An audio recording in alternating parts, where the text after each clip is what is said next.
ഒഡീഷയിൽ PG വരെയുള്ള വിദ്യാഭ്യാസം സൗജന്യമാക്കി BJP സർക്കാർ. രാജ്യത്ത് ആദ്യമായി അങ്കണവാടി മുതൽ PG വരെ സൗജന്യ വിദ്യാഭ്യാസം നടപ്പിലാക്കുന്ന സംസ്ഥാനമായി ഒഡീഷ മാറി. PR അരവിന്ദ് ഡൽഹിയിൽ നിന്ന്. അരവിന്ദ്, വിവരങ്ങൾ.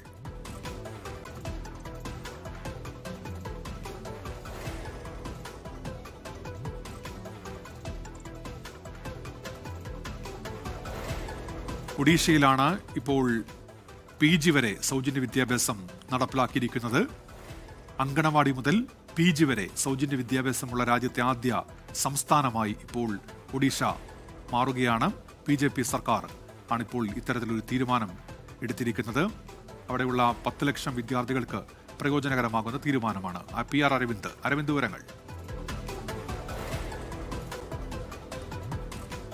ഒഡീഷയിലെ BJP സർക്കാർ 2 വർഷം പൂർത്തിയാക്കിയ വേളയിലാണ് ഈ നിർണായക പ്രഖ്യാപനം സർക്കാരിന്റെ ഭാഗത്തുനിന്നുണ്ടാകുന്നത്. 10 ലക്ഷത്തോളം വിദ്യാർത്ഥികൾക്ക് ഗുണം ലഭിക്കുന്ന പ്രഖ്യാപനം സർക്കാർ നടത്തിയിരിക്കുന്നു. അംഗൻവാടി മുതൽ PG വരെ വിദ്യാർത്ഥികൾക്ക് സൗജന്യ വിദ്യാഭ്യാസം ലഭ്യമാക്കും എന്നതാണ് ഒഡീഷ സർക്കാർ വ്യക്തമാക്കിയിരിക്കുന്നത്. ഇനി മുതൽ ആ സർക്കാർ സ്കൂളുകളിലും അതുപോലെ തന്നെ സർവകലാശാലകളിലടക്കം വിദ്യാർത്ഥികൾക്ക് ഫീസ് നൽകേണ്ട ഒരു സാഹചര്യം ഉണ്ടായതില്ല. തികച്ചും സൗജന്യമായി ഈ പഠനം പൂർത്തിയാക്കാം എന്നതാണ് ഇപ്പോൾ ഒഡീഷ മുഖ്യമന്ത്രി വ്യക്തമാക്കിയിരിക്കുന്നത്.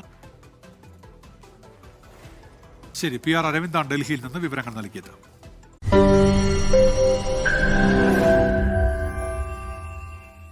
ലോകത്തെവിടെയായാലും ഏത് സമയത്തും 24 വാർത്തകളും ഓഗ്മെന്റഡ് റിയാലിറ്റി പാക്കേജുകളും എക്സ്പ്ലെയിനറുകളും വിശദമായി കാണാൻ ഞങ്ങളുടെ YouTube ചാനൽ നിങ്ങൾക്ക് സബ്സ്ക്രൈബ് ചെയ്യാം.